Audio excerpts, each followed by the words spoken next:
Hello, this is Keith Tucker, founder and executive director of Hip Hop is Green. Our mission at Hip Hop is Green is to support the holistic health and the economic transformation of urban communities. We produce cultural, educational, life changing programs for youth that empower leadership, promote health and wellness, as well as provide hands on immersive training. We started our work over 12 years ago, and we were the first organization to serve plant based meals to BIPOC youth and families. We use hip hop as a way to bring health and wellness to our communities. Early on, we were joined and supported by our team of like minded hip hop artists, farmers, chefs, and activists that used the power and influence of hip hop to speak to and inspire youth. And over the years, we've served many thousands of healthy meals to youth and families at our Hip Hop is Green dinners.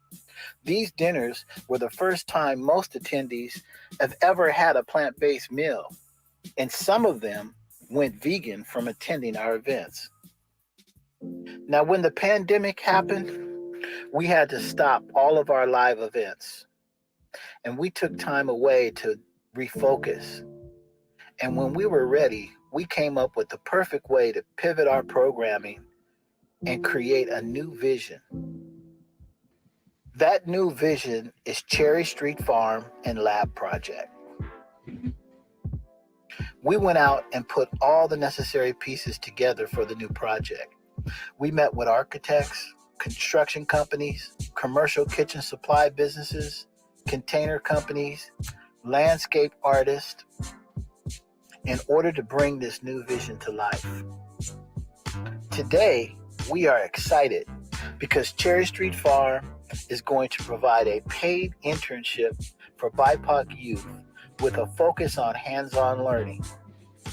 They're going to learn life skills such as entrepreneurship, business development, STEAM learning, racial equity, food justice, and healthy eating. But most of all, working with our experienced mentors that use plants and soil as grounding and healing exercises for the youth. Let's take a quick virtual tour of Cherry Street Farm and Lab. So check it out. The first thing you see right here is our raised soil beds, where youth are going to learn how to use tools. They're going to learn how to do soil testing and planting several varieties of food. Then over here on the left, we have our 40-foot hydroponic lab.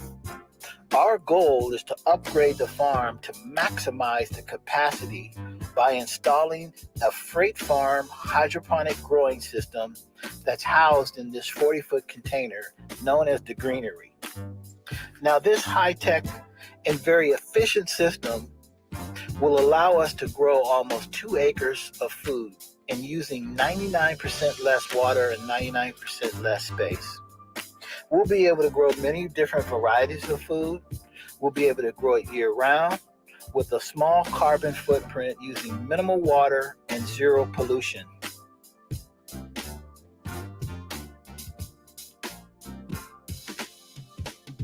Now, as we move through the farm, we can see our teaching area here, where our BIPOC youth will focus on job skills, entrepreneurship, business development, racial equity, food justice, and healthy eating.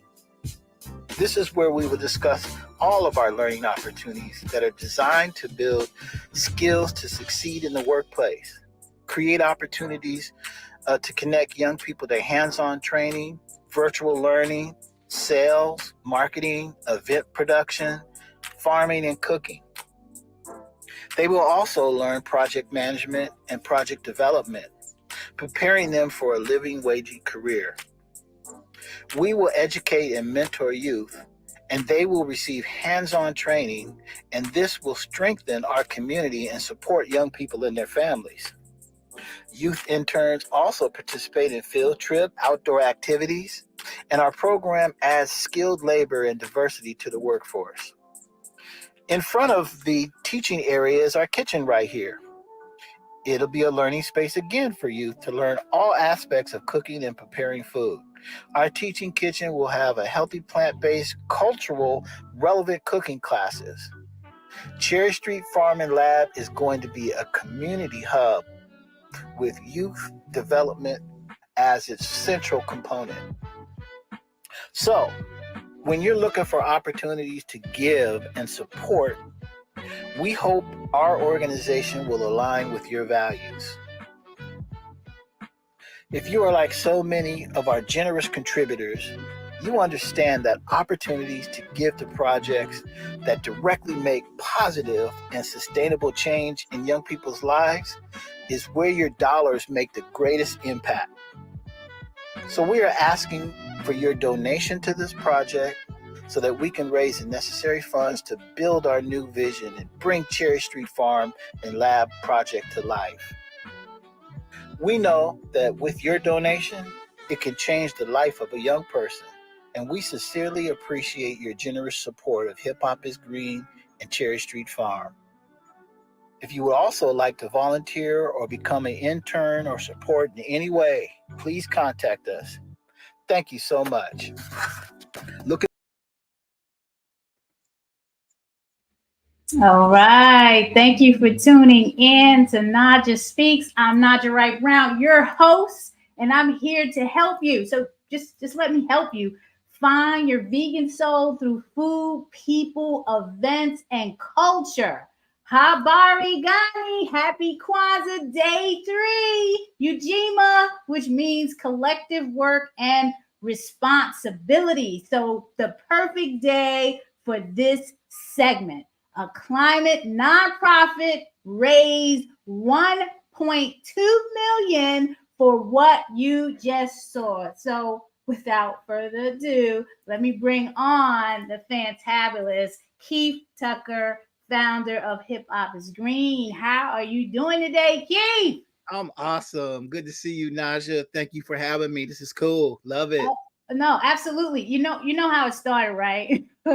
You sent out a press release. See, people think press releases are dead, but they're far from dead, and they're very important to important part of this type of communication. Because as soon as I got it, you know what I did? I reached out. We need to talk about this. You saw that. Yes. So the press release was sent out on December 19th, a few days before the Christmas holiday. So Merry Christmas! You raised 1.2 million, Yeah. and talk to us about this. Talk to us first. Describe what hip hop is, because you're officially a hip hop head. You started Hip Hop is Green for a reason. So for all the folks in the back that don't understand the culture, could you tell us what is hip hop? So, hip hop is a culture that has been shared through and has traditions that have been shared through multi generations, and some of these traditions include MCing and DJing and breaking and graffiti art. And our culture continues to expand to fashion, to language, to food, to health and wellness, like the 10th element of hip hop is. So it's a worldwide culture. And I will let people know too, it's the most powerful youth culture on planet Earth. So don't get twisted when people say rap music and hip hop. Rap is a part of hip hop culture, but hip hop is the culture, rap is the music. Thank you, because people just assume hip hop is gangster rap, and it's not. I grew up in the birth of hip hop from the South Yeah, Bronx, home of KRS One, Knowledge that's right. Reigns Supreme, who was an inspiration to my husband Gregory Brown in him becoming vegan and into the lifestyle because of the song Beef. You see what I'm saying? So people really don't understand how things resonate in our culture and how we learn and convert. So thank you for sharing that, Keith. I Let me appreciate let it. me say something. Let me say something about KRS too. In 2000 and I think it was 2003, I brought KRS-One to Seattle to talk to some kids in the hood. and it was a wonderful conversation. We hit it off really well. We're around the same age and all of that stuff. Long story short, I ended up working with him for about 7 years and learning and studying under KRS-One and touring around the country with him.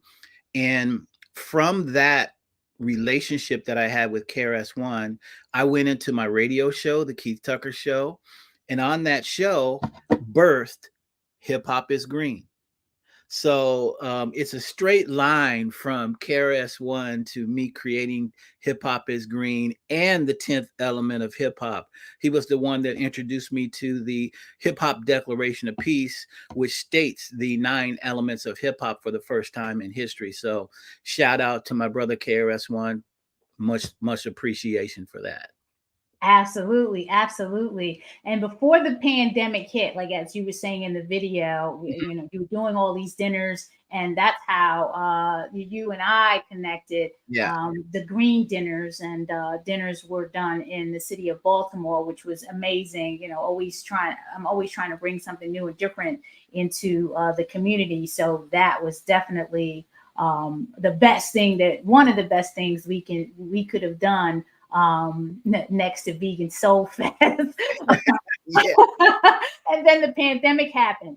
I Yeah. wanted to share a clip with you, because when the big pandemic happened and we couldn't go out and do these outdoor events and dinners and things like that, Jane Unchained had me do these podcasts.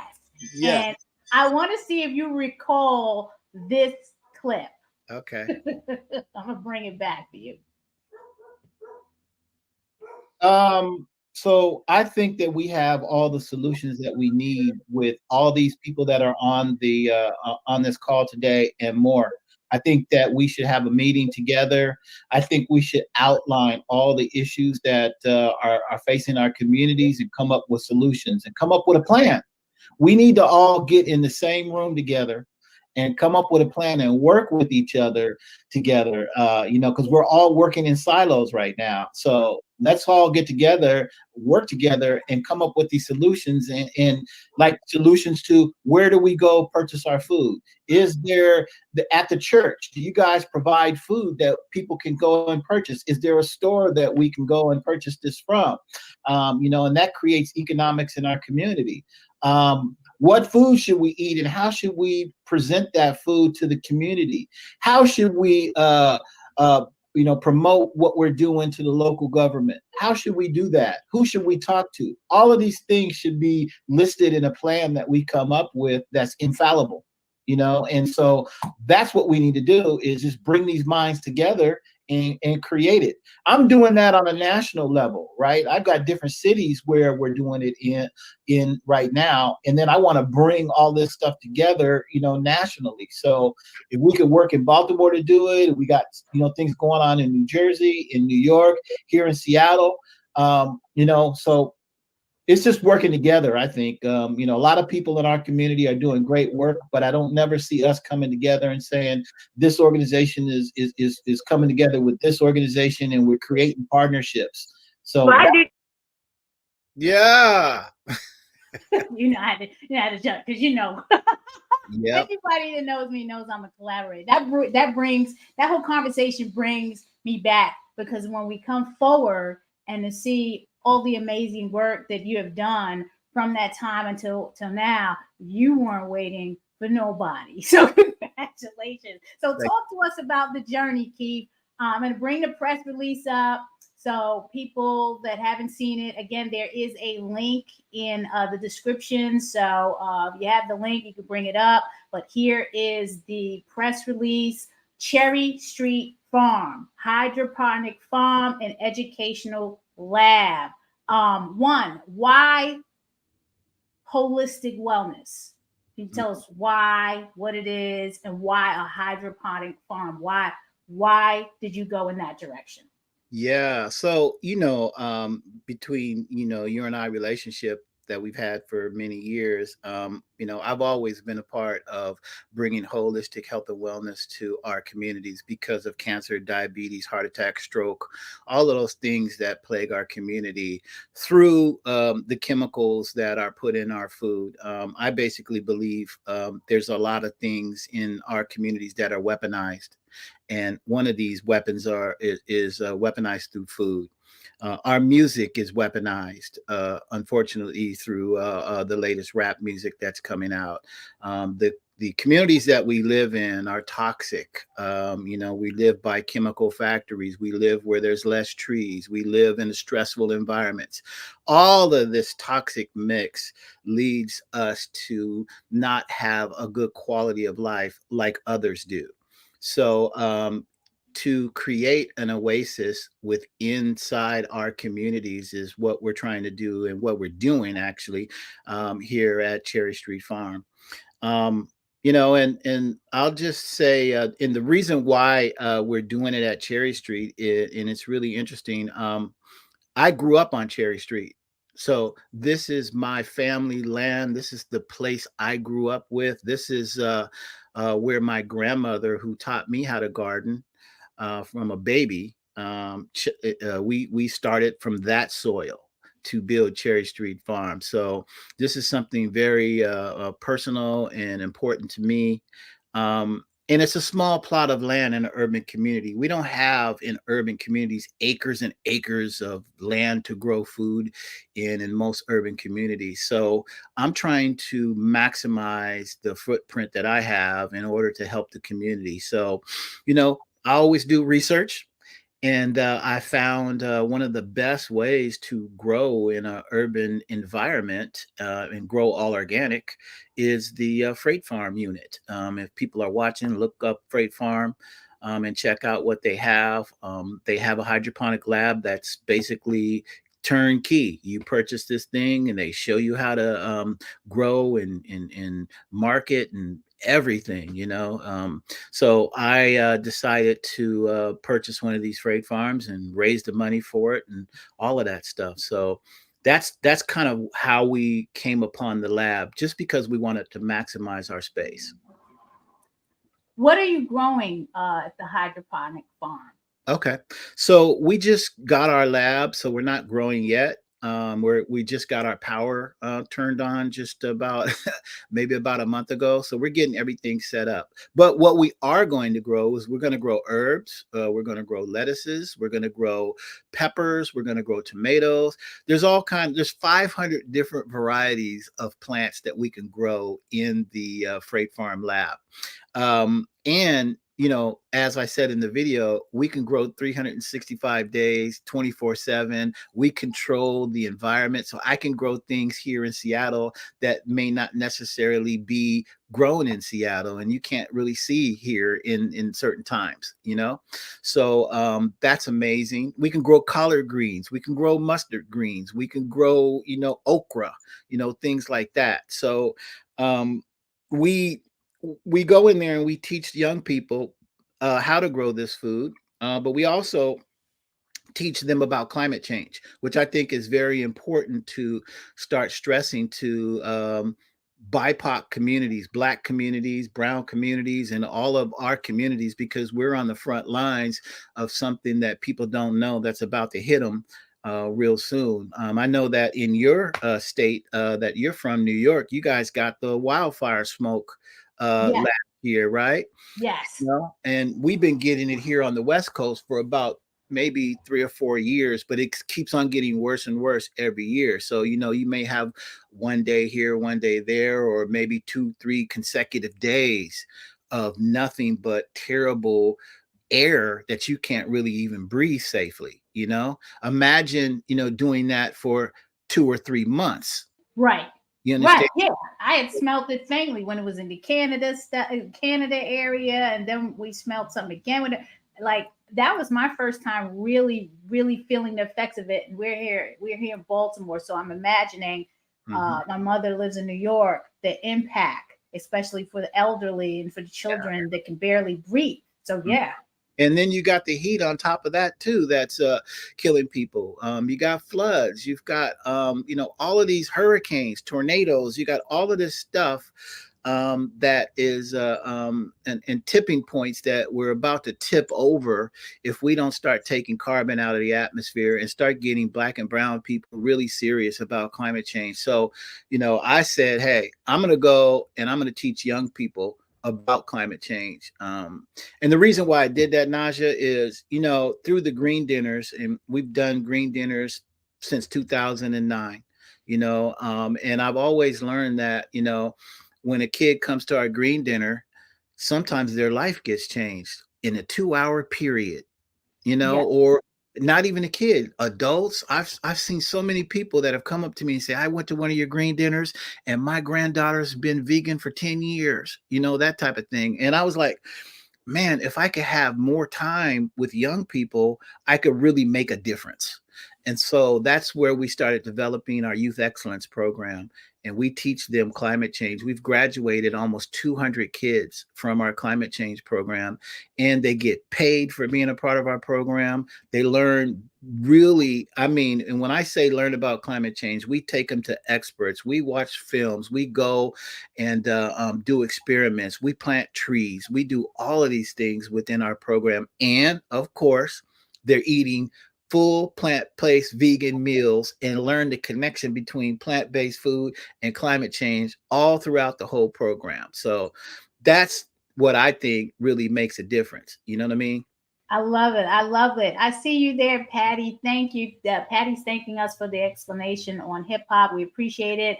Patty's also saying that this is so cool. Hope everyone shares this out. Yes, please like, comment, share, ask questions. This is what this is all about. Yeah, share it out, because that is what I'm going to be doing, because everyone needs to know what is going on. I'm working on a project here in Baltimore that has to do with the youth as well, and also reviewing other projects. And nothing, you have your urban gardens, and that's great because it gets the children out there in the soil, learning how to grow food, and food doesn't just come from these boxes that are sitting on in your shelves and in cans. It's actually grown. And when my daughter attended a camp last year, and got to see things growing and picking things off of leaves. It's a whole other experience. So it's very, very important. How challenging was it to raise the funds that you needed for this project? Listen, it's always challenging raising funds. I've been doing this thing for many decades, raising funds. But I think persistence, dedication, a well thought out plan, belief in yourself, research, getting the right team together, because we do have a grant team here at Hip Hop is Green, and having a vision that people can relate to, that makes sense, you know? And so that's the recipe, I think, for success when it comes to raising funds.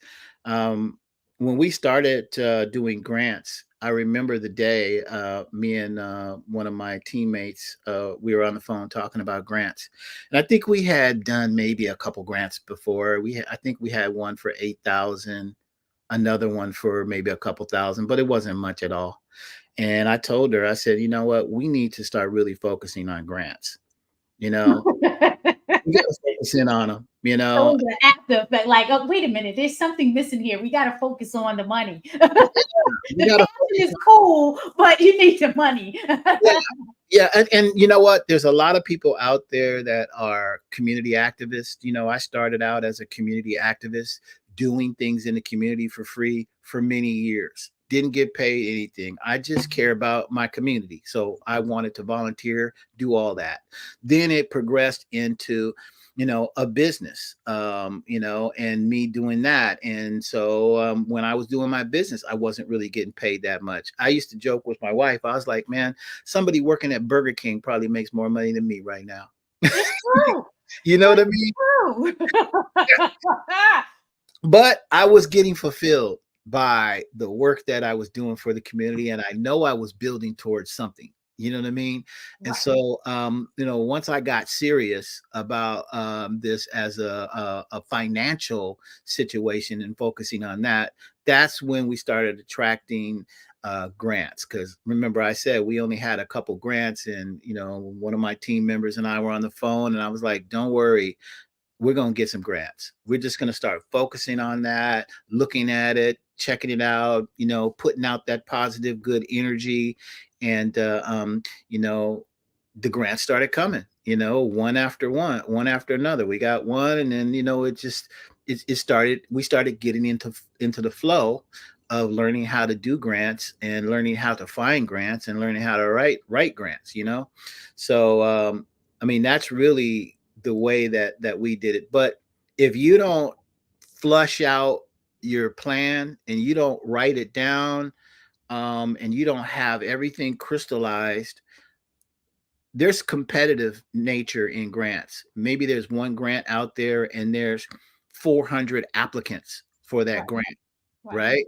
And they're only giving out 12 of them. You know what I mean? So your grant has to stand out. And I've been on both sides of grants. I've been on the side where I'm trying to get a grant, and I've been on the side where I've been reviewing grants now, right? Yes. And so, how are you going to stand out? How are you going to be innovative? Everybody has a pea patch garden. You know, Right. how is your pea patch garden going to stand out amongst all the thousands of pea patch gardens that are out there? You know what I mean? And it's with everything else. You can't come up with just a common idea and have a good chance of actually being funded unless And it's not being done in your area. So yeah. exactly. And the fact when you came out with the hydroponic farm idea, it was interesting because I have a holistic specialist friend that I go see. A holistic specialist. You can't call them doctors because this side of the world doesn't really believe in that. But that was the first thing he said. He's going to get into this in his country, in his original land, the land Yes. he's from. And again, it's easy, less space. You don't need to, use, as much resources. So it's a great idea. And it seems like the city of Seattle is supportive of your initiative. Yes. It's Yes. very important to get your local, and your state Yeah. government supporting the idea. So that's a plus. How Yep. do you feel the community as a whole is responding to this? And I assume you're recruiting these youth from the community, right? Mhm. Yeah. Oh my gosh. The youth love it. I mean, like, this is the next level of green careers and jobs for young people. And I'm not just referring just to the hydroponic lab. Um, but there's a lot of good things that can be done in growing food in a hydroponic lab as well. But what I'm talking about is the connection between our youth excellence program, where we teach climate change, and Cherry Street Farm. Um, I think young people, especially, I'm speaking to young people in the hip hop generation right now. um, we need to have a new lifestyle for young people. We have to offer them a lifestyle, something that is positive, something that's healthy, something that makes them feel good, something that can help them find their purpose in life. And right now, rap music is not doing that. Definitely not. And as a matter of fact, it's doing the opposite. Exactly. So that's why, I believe so much in the 10th element of hip hop and what we're doing with that, because all of this stuff, the Cherry Street Farm, the Youth Excellence Program, all the stuff that we're doing falls under the 10th element of hip hop. Right. And so that's why I believe it's so important. So instead of all of our kids, and I shouldn't say all, but a lot of our kids that are in hip hop, instead of them wanting to be a rapper or a producer or a DJ or in the entertainment industry, or I want to be somebody on the internet that has a whole bunch of likes and all that stuff. Guess what? You can be an engineer, you can be a geologist, you can be a climatologist, you can be a forestry person, you can be all these different types of career opportunities that we're introducing young people to through our partners. through hip hop culture and through what we're doing at Hip Hop is Green. Young people have to get exposed to all of these different things so they can understand that there's a whole world out here other than just being on the microphone. Right. I mean, and so that's what I'm bringing to hip hop culture is that opportunity that's never been seen before. Get involved in things like health and wellness. There's a whole world of health and wellness. If you want to be a chef, if you want to be own your own restaurant, or you want to be a business person like you, Naijha, it's all there. We just have to show it to them. So that's what we've been doing. We have young people that have graduated our program that are actually working for us right now. We have young people that have graduated our program that are at college, that are studying business, entrepreneurship, all of these things. So, we have to have some kind of apparatus in our community that leads young people in the right direction instead of just, you know, listening to rappers, because hey, I'm hip hop, but I'm not bowing down to rappers as the leaders of our community. You know, Exactly. it's Exactly. it's community activists and business people who are the leaders in our communities on the ground level. You know what I mean? And if there may be some rappers that are community leaders as well too, but I'm not with the celebrity rapper save us, situation. Yeah, no one's going to save us. We got to save ourselves. Yep. So what you're doing is definitely making an impact, as we see, as I saw in the video, an innovative idea focusing on the youth, in providing current day solutions to climate change. Talk more about the More Than Exist campaign and the upcoming podcast, because I'm sure you're going to need some funding for that, right? Yeah. Yep. Well, we raised the funding for our podcast. Actually, we did raise our funding for our podcast. That's coming out soon in Nice. 2024. Nice. Um, the More Than Exist campaign is basically, hey, we want to be able to, like I said, transfer our hardship, our lack of health and wellness, and all of this stuff, transfer that into being healthy and to being leaders and to being visionaries that we are. Climate change and plant-based foods, as you well know, needs Black people and brown people more than ever. Yes. It can't be just a white led situation because we see where it is right now, you know and so the world needs us, and the world needs young people to come in and be innovators in this space. So that's what More Than Exists really is about tapping into young people's potential and helping them find their purpose and creating new leaders that don't have the baggage that we had before. I love it. How can people best connect with you, and what do you want to leave us with, your best message before I get into my little commercial? Yeah. So, they can connect with us on Instagram at Hip Hop is Green. We're at hiphopisgreen.com as well, too, and all the social media platforms. Hip Hop is Green. Um, Best message. The best thing that ever happened to me is finding my purpose in life. That's the best thing that happened to me. If you are not thinking about your purpose every single day, 24/7 in the back of your mind, you're not going to find your purpose. And you're going to be going around, the wheels are going to be spinning. Find your purpose and why are you here. Once you find that, that will lead you into a life that's fulfilled. And I don't mean just because of money. Money doesn't make you happy. I had a friend that was a multimillionaire and she committed suicide.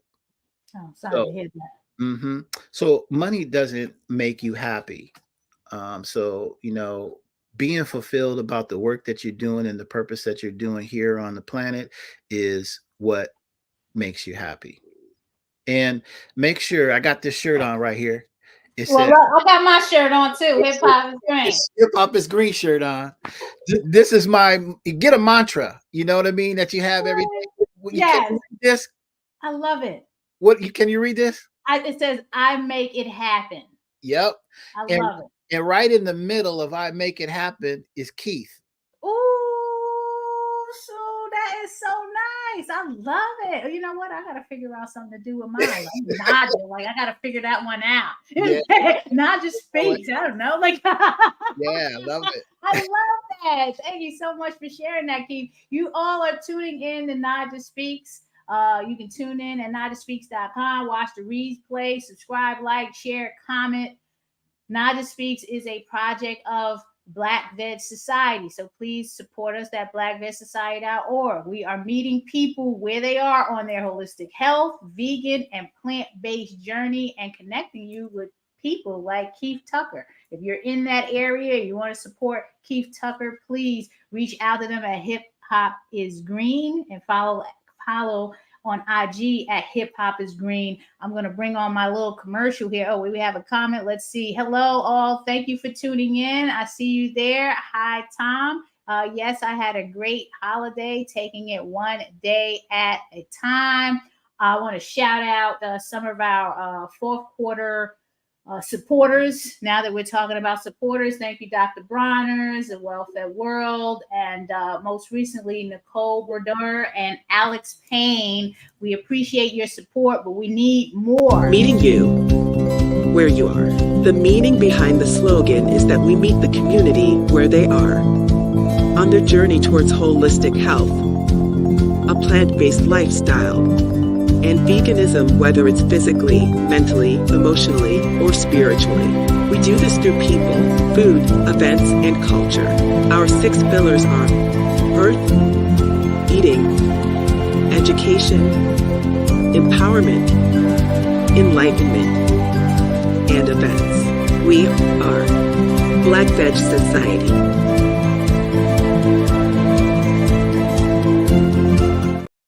Love it. Show your support. I'm trying to be like you, Keith. Show your support at blackvegsociety.org. Thank you again, Keith. I'm looking forward to connecting with you in person. You know, we almost had an opportunity to get out to Seattle, and then the pandemic hit. But I know the timing will be right to connect again. Keep doing what you're doing, and please reach out to me if you need anything else. Is there anything you want to say before we go? Tell Greg I said hello, and we'll be seeing you soon. We have some stuff in 2024, so you guys will be here in 2024. Just to FYI, you guys gonna be I hope so. I gotta see, you know, the location of Grey's Anatomy. Okay. Everybody. Thank you. Take it easy. Have a good one. Bye bye. Happy New Year. Yes, Happy New Year. Happy New Year, because I don't know if I have the show on for New Year. So please, whatever whatever you're doing, please be well, stay safe, and stay blessed. New Year, new you. What you gonna do? Bye.